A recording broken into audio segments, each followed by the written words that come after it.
Seja muito bem-vindo a esse vídeo e hoje eu vou compartilhar com vocês a respeito do dia que o Espírito Santo me pegou na curva e me trouxe de volta pro rumo.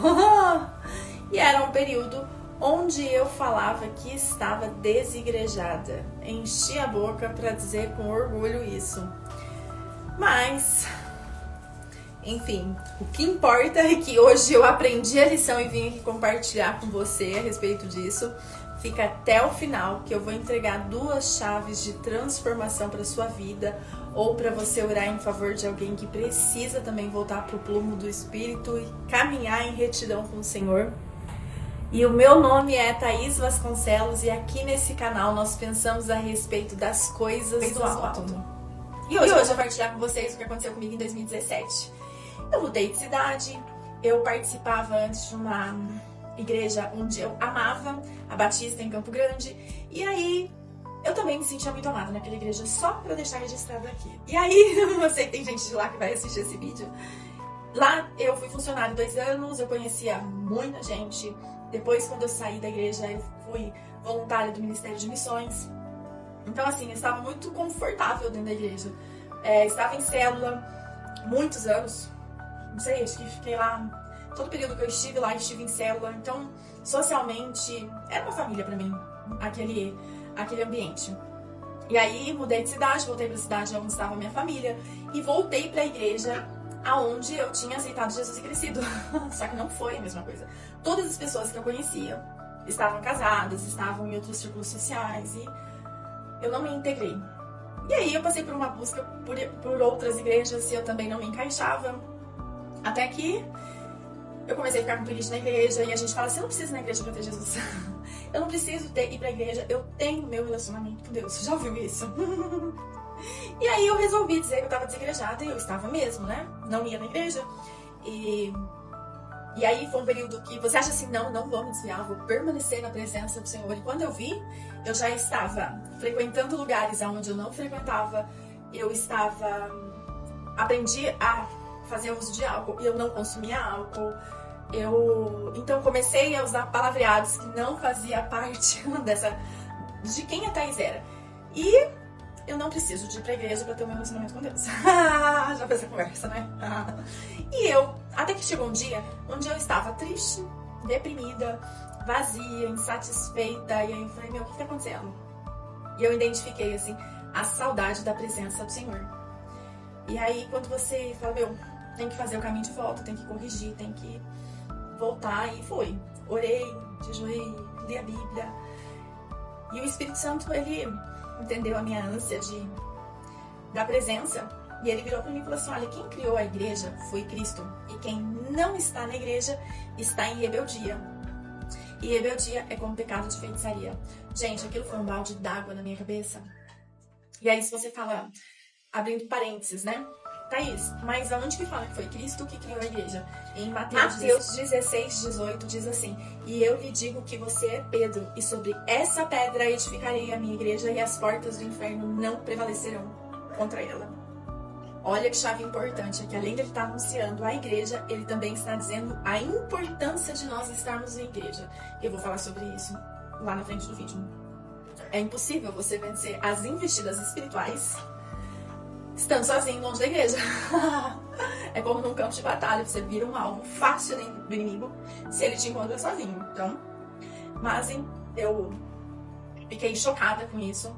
Quando nós pensamos em rebeldia, e eu sou uma pessoa que fui liberta de rebeldia, né? Então, eu falo assim, que eu acho que eu tinha TOD quando eu era criança, mas era, não TOD, o diagnóstico das crianças, mas era totalmente orientada pelo demônio. Eu era fogo na roupa. Isso aí, se minha mãe fez esse vídeo, não comenta, mãe. Não precisa comentar. E aí, a contextualização a respeito do pecado de feitiçaria está em 2 Samuel 15, 22 e 23, quando Saul ele é rejeitado como rei por rebeldia. Samuel dá uma ordem para Saul e fala assim, vai pra guerra, a vitória é sua, mas não deixa ninguém vivo.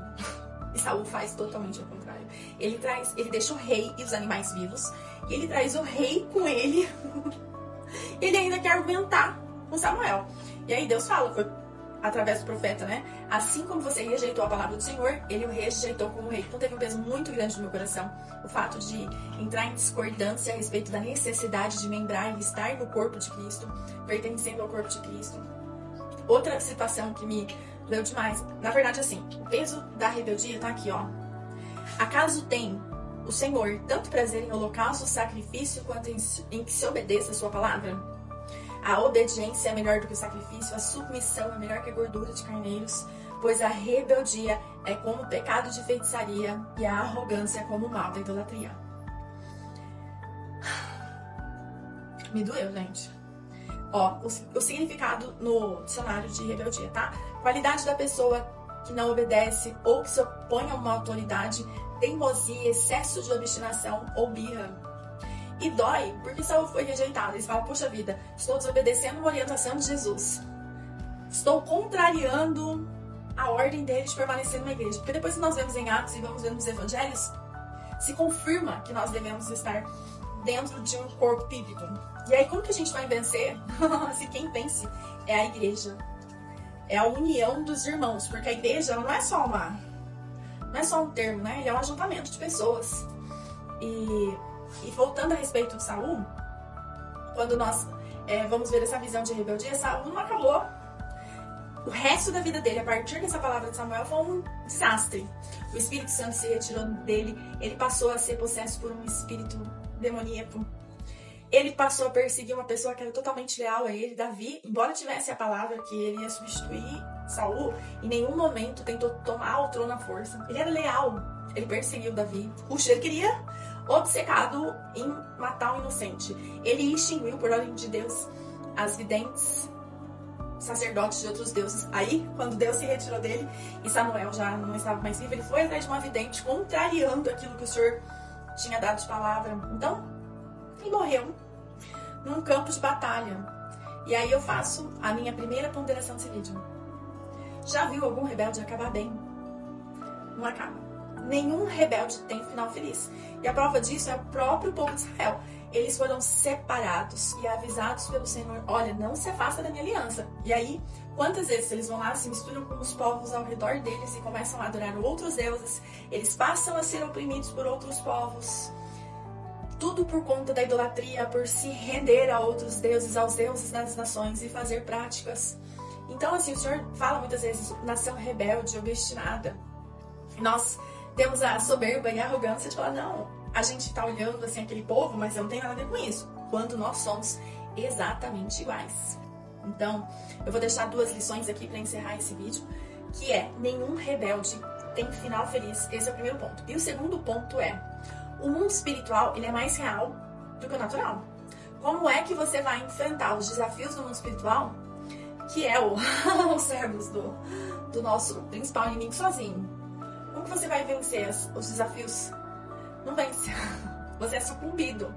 E a pior... Eu ouvi isso essa semana de uma missionária que ela falava assim, ela teve uma visão com a tribulação, e ela falava assim, a pior igreja que existe não se compara com o que será a tribulação. Então volte, congregue a uma igreja e agrade ao Senhor. Obedeça, ou renove a aliança que você fez com Ele. E se você achou esse conteúdo interessante, envia para uma pessoa que tem dito que ela tem a vida dela com Deus sem precisar ir na igreja.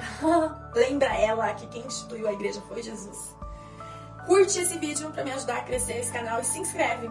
E obrigada por ter chegado até aqui. Até o próximo vídeo. Deus abençoe você.